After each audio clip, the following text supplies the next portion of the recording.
हामीले हतियार बनायो, काजीले त्यो हतियार उठाएर लडाइँ लड्यो। कामीले बनाएको हतियारले काजीले लड्दाखेरि यत्रो ठुलो देशको निर्माण हो क्या। तर हतियार लाने काजी भए, हतियार बनाउनु चाहिँ कामी हो। त्यो कामीलाई फेरि लगेर कहाँ राख्यो त दलितपुर। उहाँहरूको हरेक अभियानमा यो 7औं स्थान ओगटेको विश्वकर्मा समुदाय पाइलामा साथ दिएको छ। यदि उहाँहरूले अगाडि बढ्नले खुट्टा कमाउनु भएन भने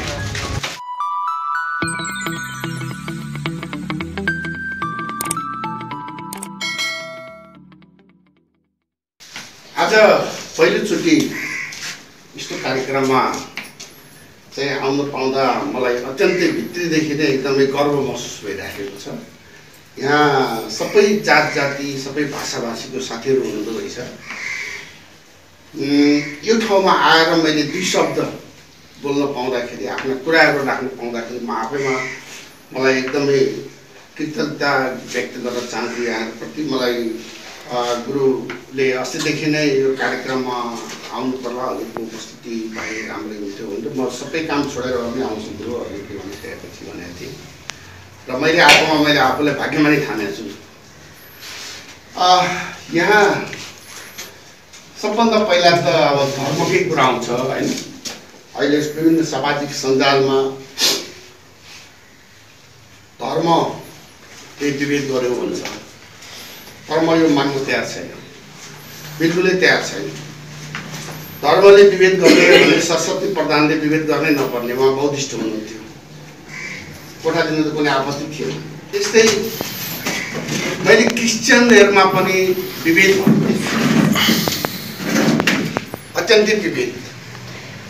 यही इमाडोलमा भएको घटनामा हामीले चाहिँ हट्टा अदालतसम्म धाउनु पर्यो। अब यो विस्तृतमा नजाउँ। यस कारणले गर्दाखेरि विभेद कहाँबाट आयो, कसरी आयो भन्ने सम्बन्धमा अब अहिलेको अवस्थामा यहाँहरू सबैजना विज्ञ हुनुहुन्छ। यो विभेदको शिकार भन्ने कुरो दलित समुदाय मात्रै होइन, विभेदको शिकार यो समुदायमा हामी सबैजना भएको छौँ। अहिले भर्खरै हाम्रो आदरणीय महासङ्घका अध्यक्षज्यूले प्रस्तुत गरिसक्नु भएको छ। उहाँको कुरा सुनेर अब्दुलले मलाई भित्री मन छोएको छ। त्यो बेलाको समयमा यस्तो क्रान्तिकारी व्यक्तित्व हुनुहुँदो रहेछ कि त्यो बेला त हामीले उहाँ जस्तो मान्छे खोज्दा त एकदमै त्यो साँच्चै भन्ने हो भने पुरै देशभरि लालटेन फालेर उज्यालो लिएर खोज्दा पनि पाइँदैन थियो। उहाँ जस्तो व्यक्ति हामीले पाएको रहेछौँ अहिले। र विभेद कहाँबाट कसरी आयो भन्ने सम्बन्धमा मैले बुझेअनुसार, मेरो बुझाइ कमजोर पनि हुनसक्छ, ब्राह्मणहरूमा बाहुनहरूमा पनि विभेद छ। विभेद के छ? अब एउटा पण्डित बाहुनको छोरीले बिहे, अर्को छेत्रीको छोरीसँग छोरीसँग बिहे गर्यो भने उसको एउटा घटना हो, ऊ छेत्री पनि भएन, बाहुन पनि भएन, खत्री भइहाल्छ। सायद मलाई त थाहा छैन, अब जनधारीहरूलाई थाहा होला। खत्री भयो भने तिनवटा मात्रै धागो भन्नु पर्थ्यो अरे, अब के कति सक्यो मलाई थाहा छैन, धागो पनि झारिदिन्थ्यो कि। त्यो विभेद हो त्यो। अहिले पनि केसी लेख्नुहुन्छ, खत्री नै हुनु त, न उहाँ छेत्री न उहाँ बाहुन। त्यो खत्री कहाँबाट आयो होइन? विभेद त त्यहाँ पनि देखियो नि त होइन? त्यस्तै छेत्री समुदायमा पनि त्यस्तै। अब आदिवासी जनजाति सबैमा विभेद छ। अब 1910 मा जब हाम्रा 3 सरकार बनाउँदा फर्केर आए दिल्लीको सम्मेलनबाट, वहाँ फर्केर आएपछि यहाँ पनि चाहिँ कानुन बनाउनु भयो उहाँले, श्री 3 जङ्गबहादुर राणाले। अब कानुनमै जुन विभेद थियो त्यसलाई संस्थागत गर्नुभयो कि पानी चल्ने अथवा पानी चल्ने भात नचल्ने के म भात नचल्नेमा भन्छु, मलाई जानकारी भए अनुसार कुमारहरूको भात चल्दैन थियो, पानी चल्थ्यो त्यो बेला है।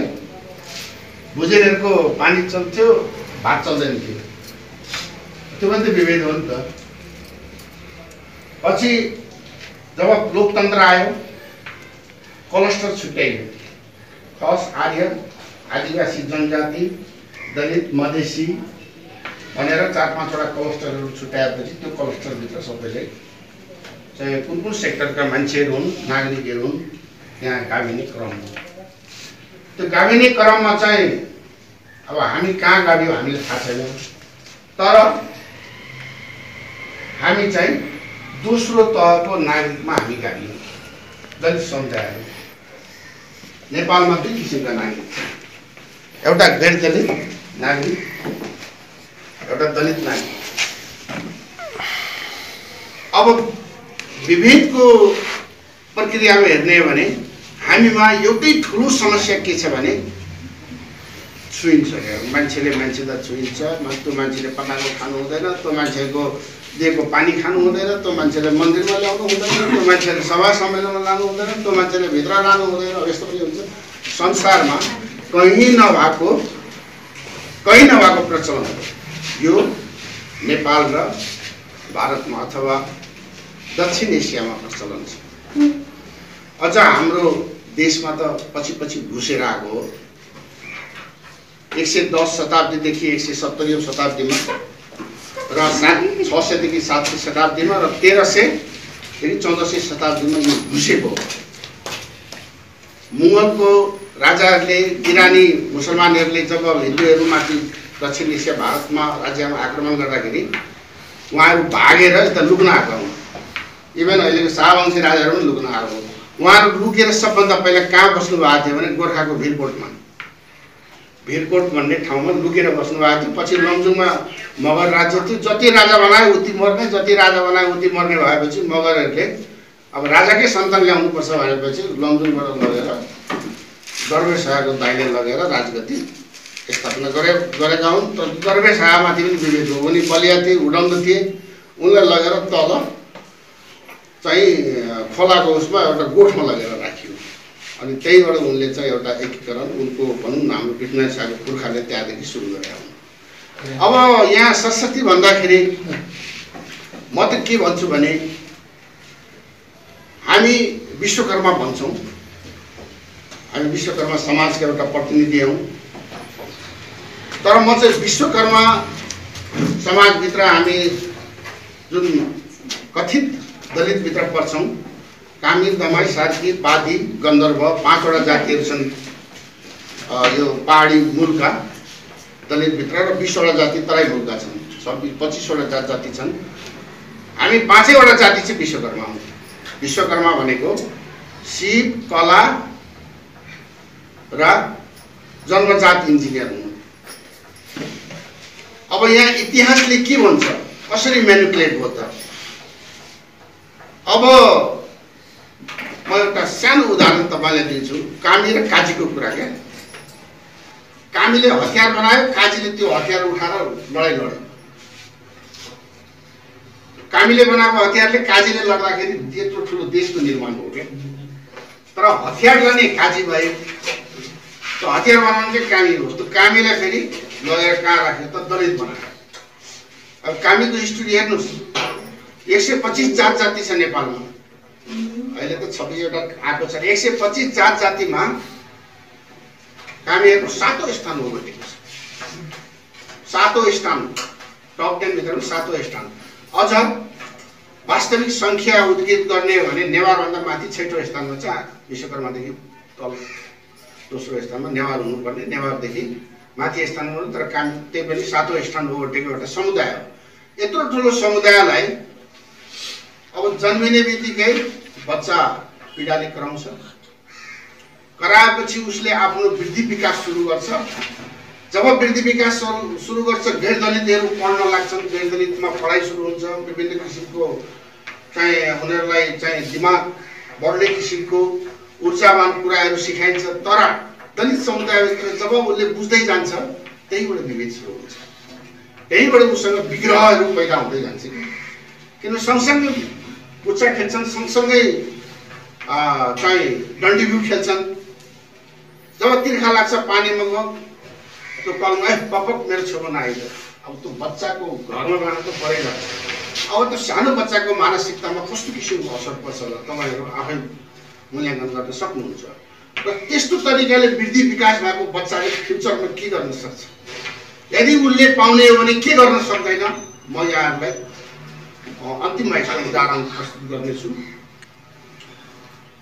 र जन्मदेखि नै उनले चाहिँ सङ्घर्ष गरेर अहिलेको आधुनिक अवस्थामा भएका जुन 60 लाख दलित भन्छौँ हामी, यिनको पीडा चाहिँ देशको ऊर्जावान समय, देशमा जन्मजात इन्जिनियर जसले एकचोटि कुनै पनि चिज देखेपछि उसले बनाउन सक्छ, क्रिएट गर्न सक्छ, निर्माण गर्न सक्छ, त्यो समुदायलाई कुण्ठित गरेर दलित बनाएर जिन्दगीभर आफ्नो स्वतन्त्रताको लडाई, आफ्नो हक अधिकारको लडाई, आफू मान्छे हौ, मलाई मान्छेको दर्जा दे भनेर लडेको लडाई छ। अहिलेसम्म भएको होइन भन्नुहोस् न, लडेको लडाई छ पीडाभित्र। कति दिन लड्ने हो? त्यो ठुलो ऊर्जावान व्यक्तित्वहरूको हामीले देशलाई गुमाइरहेको छ, यो लिडरले गुमाइराखेको छ। अब पछिल्लो चरणमा आएर हाम्रो गुरुजी जस्तो अभियन्ताहरू हुनुहुन्छ, जस्तै अहिले क्षेत्रीय समाजको महासङ्घ अध्यक्षज्यूले जुन प्रस्तुत गर्नुभयो, उहाँहरू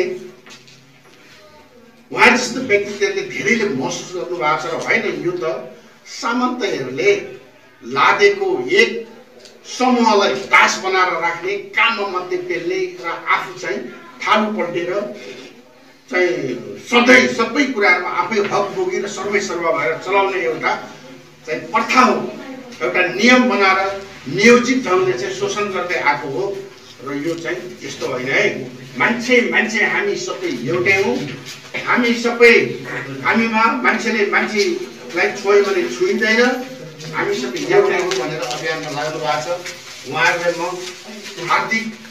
हार्दिक भित्री आत्मादेखि नै नमन गर्दछु र उहाँको हरेक अभियानमा यो 7औं स्थान ओगटेको विश्वकर्मा समुदाय पाइलामा साथ दिन चाहिँ यदि उहाँहरूले अगाडि बढ्नले खुट्टा कमाउनु भएन भने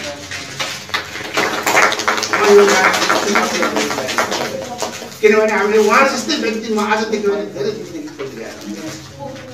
र यो मौका, यो जुराइदिने मौका चाहिँ यो गोदाम चौरबाट उहाँलाई यहाँहरूले अवसर दिनुभयो र यहाँहरूप्रति पनि म एकदम हार्दिक आभार व्यक्त गर्छु। आजको यस कार्यक्रममा मन्दिर बनाउने कुराहरू आएको छ। सायद मलाई लाग्छ मन्दिरमा पनि केही कुनै पुजारी राख्नुहुन्छ कि जस्तो पनि लाग्छ मलाई, के कसो हो मलाई त थाहा छैन होइन। अझ त्यो राख्नु भने अझै राम्रो होला, किनभने क्रान्ति त यहाँबाट सुरु गर्नु भएको छ नि। अब क्रान्ति भन्ने कुरो कुनै स्थान ठाउँ जाँदैन। आज गोदामचोरले जुन किसिमको अभियान चलाउनु भएको छ, यसले भोलि राष्ट्रव्यापी लियो भने यसको श्रेय तपाईँहरूले जान्छ, तपाईँहरू युवाहरूलाई जान्छ, यसको प्याटेन्ट राइट, यसको अधिकारदाता तपाईँहरू हुनुहुन्छ र तपाईँहरूले आज उठाउनु भएको जुन अभियान छ त्यो अत्यन्तै सराहनीय छ र यसले राष्ट्रव्यापी लियोस्। हामी पाइलामा तपाईँहरूको साथ दिन तयार छौँ। र बाँकी रह्यो दलित समुदायले पनि अवसर पायो भने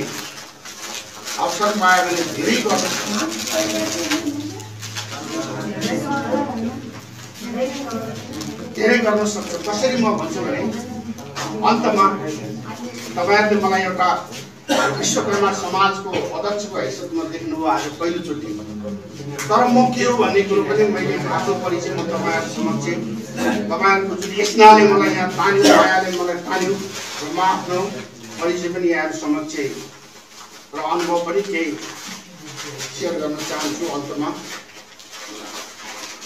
म एउटा उदयपुरको कछाडमा जन्मेको ठिक हो। कछाडमा उदयपुरको टिकजुगाको एउटा कछाडमा जन्मे पनि म एउटा खेती किसानी राम्रो व्यवस्थान भएको र 20-25 बिघाको बेलामा कमल जग्गा जोत्दै चाहिँ जिम्मेदारकै छोरो भयो, विश्वकर्मै भयो भने एउटा राम्रै किसिमको जन्मेर हुर्केको मान्छे। म एउटा कहानी किन गरेँ भने तपाईँको समक्ष, मेरो जग्गा थियो, हाम्रो जग्गा थियो 5 बिघाको एउटा क्षेत्र, त्यसको सिरानमा एउटा काली तह थियो। म तपाईँहरूलाई एउटा कुरा मेरो एकदमै लागेको घटना सुनाउँछु। त्यो काली तहमा चाहिँ एउटा भगभग शिरमा चाहिँ एउटा पानी आउने थियो त्यो बेलाको समयमा। त्यहाँबाट आएको पानीले त्यो तह जम्थ्यो र एक दिन मेरो बुवालाई चाहिँ मेरो बास चाहिँ यहाँ हाम्रो आमाहरू पनि हुनुहुन्थ्यो यहाँ एकदमै यो विषयमा कुरा राख्न के चाहेको भने यहाँ चाहिँ मेरो बासा अहिले एउटा मन्दिर बनाइदियो। अनि मेरो बुवाले त्यहाँ एउटा कालीको मन्दिर बनाउनु हो। त्यसको सिरानमा मन्दिर बनाएर चाहिँ हाम्रै समुदायबाट हाम्रो समुदायमा अब पूजापाठ गर्ने एकजना घिमिरे थरको हाम्रो समुदाय पनि घिमिरे हुन्छ र पूजापाठमा राखेका थियौँ। पछि अब त्यो भइसकेपछि हाम्रो जुन त्यहाँको चाहिँ प्रगति देखेर अब त्यहाँ पछिबाट चाहिँ अब अरू धेरै त्यहाँ अलिकति अब चौधरीहरूको बस्ती थियो, थारूहरूको बस्ती। पछि अब त्यहाँ अब अनेकका नलिनु होला हाम्रो क्षेत्रीय समाजको अध्यक्षज्यू पनि हुनुहुन्छ। अब बस्ने काजीहरू धेरै आए, त्यहाँ माइग्रेट भएर काकीहरू आए।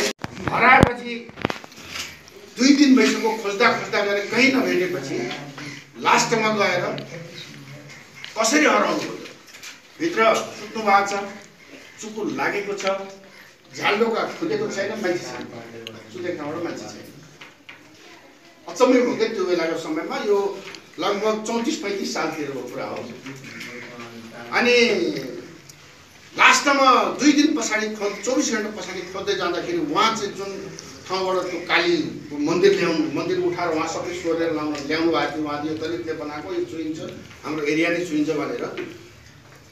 अनि त्यहाँ चाहिँ त्यो जुन ठाउँबाट पानी उम्लिन्थ्यो, जुन पानी आउँथ्यो बग ठुलै थियो त्यहाँ मुहान। उहाँ चाहिँ त्यो मुहानमा गएर मुख जोतिएर चाहिँ मरिरहनु भएको रहेछ। 2 दिन पछाडि उहाँलाई लास्ट त्यसरी भेट्यो। यो रियल घटना हो, मैले यहाँहरूलाई कथा सुनाएको होइन। अनि झन् हामी माथि आइलाग्यो, ठुलो आफत आइलाग्यो। आफत के आइलाग्यो, ल यसरी मन्दिर उठाएर लगो, यसले यिनीहरूले समय के अरे षड्यन्त्रमूलक गरिकन लगेर चाहिँ त्यो उसमा मुख गाडेर मारिदियो भनेर ठुलो आक्षेप लाग्यो। हेर्नुहोस्, त्यसै पनि पछि लागेको थियो स्वप्नलाई। त्यो लागेपछि पछि प्रहरी अनुसन्धान भयो। अनुसन्धान भएपछि कोठामा चुकुर पनि लागेको छ, झ्यालहरू पनि खुलेको छ। भनेपछि कसरी यो मान्छेले लगेर चाहिँ यसरी गाड्छ, यो हुनै सक्दैन भनेपछि त्यो मुद्दा चाहिँ पछि डिसमिस भयो। र त्यसरी चाहिँ घटना भएको पनि एउटा इतिहास मेरो अगाडि मैले देखेको कुरा पनि यहाँसँग चाहिँ सेयर गरिरहेको छु। त्यस कारणले गर्दाखेरि हामी हिन्दू हौँ, हिन्दूको कोखमा जन्मेका छौँ। म यहाँसँग एकदम स्पष्ट रूपमा भन्न चाहन्छु, हाम्रा दलित समुदायहरूलाई पनि कतै पनि विचलित नहौँ। यहाँ भएका विकृतिहरूलाई अब कसरी हामीले निर्मूल गर्ने, अहिले त धेरै हदसम्म निर्मूल भइसक्यो। मैले अब सामूहिक चाहिँ भोजको त त्यस्तो अहिलेसम्म भोगेको छुइनँ, तर व्यक्तिगत रूपमा त म कतै त्यस्तो गएको पनि छुइनँ। तर पनि यो विकृतिहरूलाई हटाउनेमा जुन अहिले जहाँबाट सुरुवात भएको छ अभियानको रूपमा हाम्रो गुरुजी वर्षौँदेखि लाग्नु भएको छ। उहाँको एकदम ठुलो इतिहास छ। उहाँको बुवाको पनि मैले दुईवटा प्रवचनहरू सुनेको थिएँ। अब उहाँकै मुखारविन्दबाट त्यो कुराहरू आउन्। जस्तै अब क्षेत्रीय समाज महासङ्घको अध्यक्षहरू गायहरू अभियन्ताहरू लाग्नु भएको छ, एकदम खुसीको कुरा हो। र हामी शिल्पकलाका धनी समय र अवसर पायो भने हामी कसैभन्दा कम छैनौँ भन्ने कुरो मेरो परिवारमा मैले आफैले पनि मेरा केटाकेटीले प्रस्तुत गरेका छन्। म उदयपुरमा जन्मेको, विभिन्न बिग्रहले गर्दाखेरि लाहानमा सिराको लाहानमा आएर बसेको मान्छे। म 18 वर्षमा 36 सालमा एसएलसी दिएर 37 सालमा एसएलसी दिएर चाहिँ पहिलादेखि हट्टकट्ट यताउता खुब अब पुलिसमा आर्मीमा जागिर खान मन लाग्थ्यो मलाई। आर्मीमा जागिर खान जाँदाखेरि सानो व्यक्तिगत हिस्ट्री यहाँ छ सेयर गरेँ। जब म सबै कुरामा फर्स्ट आएँ, खेलकुदमा पनि राम्रो भएको, जब मेरो जात थाहा पायो त्यहाँ पछाडि त हामी भर्ना लिँदैनौँ भने, तर मलाई मात्रै भर्ना नलिएको होइन, दलितले मात्रै नलिएको, त्यहाँ बाहुनले पनि भर्ना लिइरहेको छ। त्यो बाहुनहरूले पनि पूजाको लागि पण्डितको मात्रै लिने, अरूमा नलिने भने त्यो किसिमको एउटा कानुन रहेछ। नलिएपछि म चाहिँ गएर पुलिसमा 37 सालमा भर्ना भएँ। 37 सालदेखि प्रहरीमा भर्ना भएर यात्रा सुरु गरेर म डिएसपीसम्म पुगेर रिटायर भयो। अब पक्कै तपाईँहरूले चाहिँ सिपाहीमा भर्ना भयो, कसरी डिएसपी होला भनेर त त्यो त क्रमशः आफ्नो एजुकेसनहरू आफ्नो जुन चाहिँ बढाउँदै गएपछि त्यो ठाउँमा पुग्न सफल भएँ। र नेपाल प्रहरीको राष्ट्रिय एकाडेमीमा मेरो नाम छ। हाम्रो समुदायबाट पहिलो मै व्यक्ति हुँ। म इन्टरनल फाइटबाट असै भएको हुँ।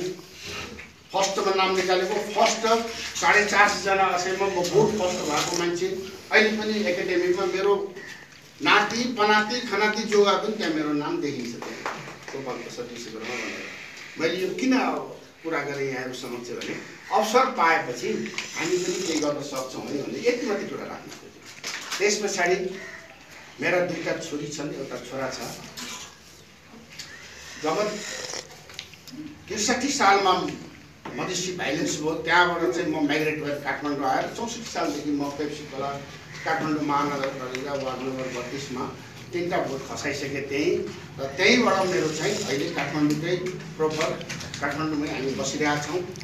र मेरा जेठी छोरी उसले बिपी केजबाट बिएससी नर्सिङमा 1 नम्बरमा नाम निकालेर सफल भएर 9 जना मध्ये 1 नम्बरमा नेपाल आर्मीको 9 जना क्याडेट मध्येमा डाइरेक्ट लकडाउनमा नाम निकाल्न सफल भएको थियो। अवसर पाएर पाएको महिला पहिलोचोटि। अनि उनी फेरि त्यहाँबाट चाहिँ फेरि 3 वर्ष क्याप्टेन भएर उनी फेरि अक्सफोर्ड युनिभर्सिटी अमेरिकामा फेरि 1 नम्बरमा नाम निकालेर उनी अक्सफोर्ड युनिभर्सिटी जेनेटिक्स पढ्नलाई त्यहाँ प्लान पाए, त्यहाँ गए, त्यहाँ पनि गोल्ड मेडलिस्ट फर्स्ट भएर अहिले एउटा नर्सिङ होमको इन्चार्ज हुनु छिन् अमेरिकामा। अवसर पाएपछि त्यो एउटा छोरीले त्यो गर्यो भने अर्को कान्छी छोरी मेरो अहिले अमेरिकामा त्यो मुटु विशेषज्ञ पढ्दैछ। फेरि यो कुनै कसैले दया कृपा दिएर होइन, सेन्ट जेभियर्सबाट नेपाल पुलिसबाट बोर्डिङ स्कुलबाट पढे, सेन्ट जेभियर्सबाट आइएससी फर्स्ट डिभिजन के अरे फर्स्ट क्लास फर्स्ट भएर पास गरेर डक्टरमा नाम निकालेर यहाँबाट एमबिबिएसमा गोल्ड मेडलिस्ट भएर फेरि यहाँबाट चाहिँ अमेरिकाको न्युयोर्क स्टेटबाट चाहिँ फुल स्कलरसिपमा त्यहाँको एक्जाम टपमा 5000 डलरमा टप गरेर पास गरेर चाहिँ न्युयोर्कको सेराक्युस युनिभर्सिटीबाट सायद दलित समुदायबाट महिलामा पहिलो डक्टर हो अमेरिकामा पास गर्ने डाक्टर अनुपमा विके पहिलो डक्टर जुनले पास मात्रै गरेको होइनन् कि युनिभर्सिटी टप गरेर त्यहाँ पनि गोल्ड मेडलिस्ट भयो। अहिले उनी जहाँ नासाको रिसर्च हुन्छ टेक्सासको बेलोर युनिभर्सिटीमा र नासाको रिसर्च हुन्छ मेडिकल सम्बन्धी, त्यहाँ उनले मुटु विशेषज्ञ अब पिएचडी डिएम गर्दैछिन्। कान्छो छोरो पनि डक्टर छ, उसको यहाँकै यहाँ नजिकै बालकोटमा बेन्च डक्टर हो। बालकोटमा उसको हस्पिटल पनि नयाँ खुल्दैछ अहिले, कम्युनिटी हेल्थ केयर भन्ने डेन्टल हेल्थ केयर सेन्टर। र मैले यो कुरा मैले आफूलाई किन यहाँको समक्ष राखेँ भने यसले आएर ठुल्ठुलो कुरा गर्यो, आफ्ना छोराछोरीले माथि पढाएको छ, यहाँ आएर ठुल्ठुलो कुरा गरेर भन्नु होला, अन्यथा नलाओस्। मैले त्यसो भन्नु खोजेँ होइन।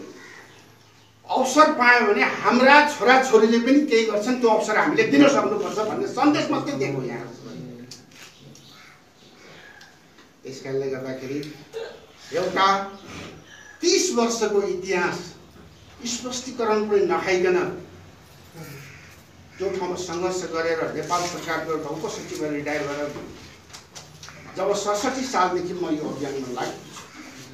पहिला आफ्नो घर सफारौँ, त्यस पछाडि छिमेकी सफा त सकिन्छ, आफ्नै घरमा आफूसँग बल छैन अरूलाई उचालेर हिँड्छु भन्दाखेरि पक्कै पनि सकिँदैन होला। त्यस कारणले हाम्रो समाज पनि चाहिन्छ, यसलाई पनि सुधारौँ र समस्त समुदायको हितमा राष्ट्रको हितमा समर्पण गरौँ भन्ने हिसाबले म एउटा विश्वकर्मा समाज एकीकृत नेपाल राष्ट्रिय विश्वकर्मा समाज जुन 60 सालमा दर्ता भएको छ काठमाडौँमा, त्यसको नेतृत्व तेस्रो कार्यकालमा मैले लिएर गएको छु। र गत वर्ष हामीले राष्ट्रव्यापी रूपमा चाहिँ विश्वकर्मा समाजहरूको थुप्रै संस्थाहरू भएको हुनाले सबैले एक ठाउँ गोलबद्ध गरेर हामीले नारायणघाटमा एउटा भेला गरेका थियौँ। र त्यो विश्वकर्मा समाज राष्ट्रिय महासङ्घ भेला गरेर मेरै संयोजकमा, त्यसको मैले संयोजक पनि हुँ। अहिले यो कोभिडले गर्दाखेरि त्यसको संयोजक भइरहेको छ र त्यो समाजको पनि म संयोजक प्रमुख संयोजक हो। र आज यो अभियानमा लागिराख्दाखेरि यहाँहरू समक्ष जुन किसिमले आज यसरी बोलाइयो र यो जुन बोर्डमा यो देखियो, मलाई अत्यन्तै खुसी लागेको छ। यहाँहरू मन्दिर बनाउँदै हुनुहुन्छ। मेरो कार्यालय जडीबुटी चोकमा छ, यहाँहरूलाई म एउटा कार्ड पनि दिएर जान्छु। मेरो जडीबुटी चोकमा छ, यहाँहरू आउनुहोस्, शिलान्यास गर्नुहोस्। मेरो व्यक्तिगत तर्फबाट मेरो समाजको तर्फबाट यहाँहरूले के योगदान गर्न सकिन्छ, के चाहिँ गर्न सकिन्छ त्यो सक्दो म गर्नेछु भन्ने यहाँहरू प्रतिबद्धता जाहेर गर्दै हामी सबै एक हौँ, एक अन्तर्कलन भएर हाम्रो अभियानलाई राष्ट्रव्यापी रूपमा सशक्त रूपमा अगाडि लैजाउँ, पाइला पाइलामा हाम्रो साथ रहनेछ भन्ने प्रतिबद्धता जाहेर गर्दै म अलि लामो समय लिएँ, माफी चाहन्छु। यति भन्दै सबैमा हार्दिक नमनका साथ बिदा चाहन्छु। धन्यवाद।